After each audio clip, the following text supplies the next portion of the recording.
Good afternoon, everyone. My name is Jessica Martinez, and I am with our quality improvement team we have here at Chaparral Regional Hospital. Recently, we have been having complaints from our patients and our staff. Today, we will discuss and identify which model we will utilize to address these concerns. 40 surveys were sent out to our patients, and we measured their overall impression of our facility, convenience, our staff, their overall satisfaction, which measures their patient experience. The patient experience is their overall impression and recommendations of our facility to others.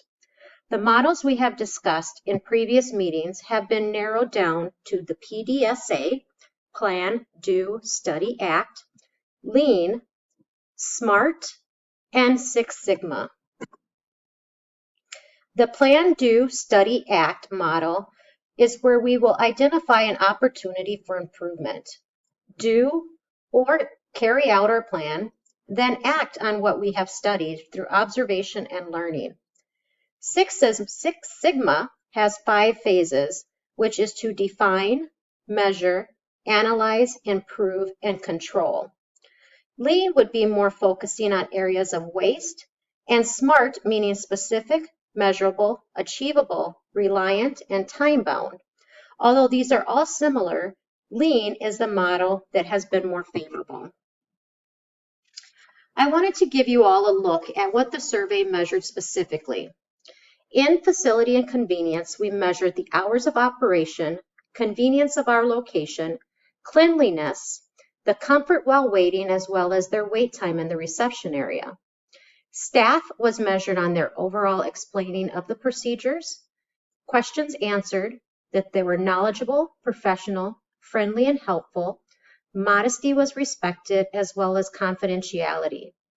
And the overall satisfaction, which measured the overall impression of the visit, willingness to return, and likelihood of referring to others. Out of those 40 surveys, under the facility and convenience, most questions were answered except for 4 that did not respond to the questions that asked about the convenience of the location. Comfort while waiting had the highest response, with 50% of patients having a great experience. The least favorable with experiencing great service was the waiting time in the reception area, where only 23% of the patients experienced great service. Under the staff category, most questions were answered except for 2 that did not respond to the question that asked about having their questions answered. Friendly and helpful staff had the highest response, with 53% of the patients having a great experience. The least favorable with experiencing excellent service was staff being knowledgeable and professional, with only 15% of the patients that had experienced great service. Overall satisfaction, all the questions were answered. 75% those surveyed scored the overall impression of the visit as great, and 13% of those scoring either fair or poor. 78% of those surveys scored great for willingness to return, and 23% at either fair or poor. With measuring those specific wait times, the mean wait time in the reception area and also the wait time in the waiting area for a healthcare professional were at the same, with 17.5 minutes of wait time.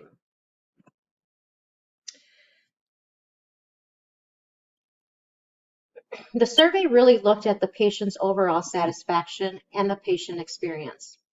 Once we can identify patient satisfaction, we can then focus on the effects it has on our staff and our staff satisfaction and the overall satisfaction and outcome of our hospital here at Chaparral. I wanted to identify a task force, means we are looking more towards going to the lean model. Our task force will consist of a team leader, which would be myself, the COO, Chief Operations Officer. I will then have a team facilitator, which would be my assistant, the CMO of our hospital, Chief Medical Officer, our human resources that can discuss concerns that we have from our staff, and also stakeholders. These would be employees from surrounding medical teams for their input on the process of implementing this quality improvement plan. As I mentioned, we will move towards the lean process.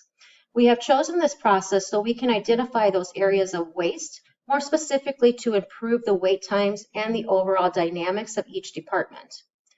Although we have chosen the lean model, this does not mean that we will not look to other models in the future.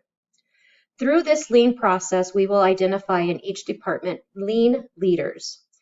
These leaders are going to be holding, monthly meetings with each other to identify those concerns and come up with a process that is more effective and that wastes less time, less resources, so that we can better care for our patients. Those lean leaders will then carry out this information to the staff to address those concerns and also implement this into their department. I'd like to thank you today for joining me at this meeting. If you have any further questions, my information is right here for you to review. Thank you. Have a wonderful day.